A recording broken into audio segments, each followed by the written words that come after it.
মালা নেবো বলো তোমার কত দাম তো হয় না মালা দাম হচ্ছে 2010 টাকা একটু কম হয় না 2010 টাকা 10 টাকা দেবো টাকা বলছি কি 2000 টাকা দিব না 5 টাকা নেই কেন দেখি এটা রেট আছে আরে মালা খানে নেবে তুমি হ্যাঁ মালা নেব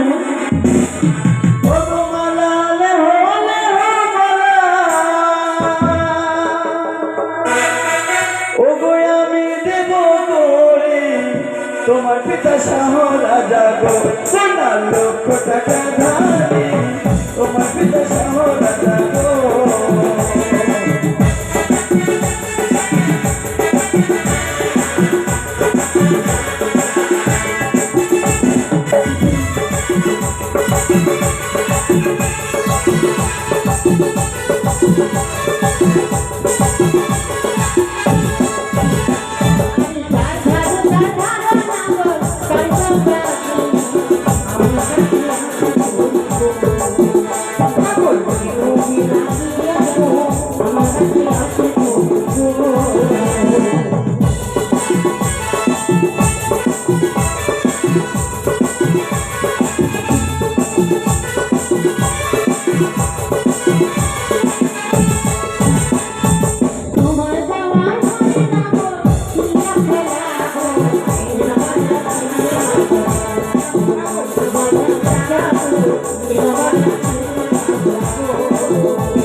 সত্যি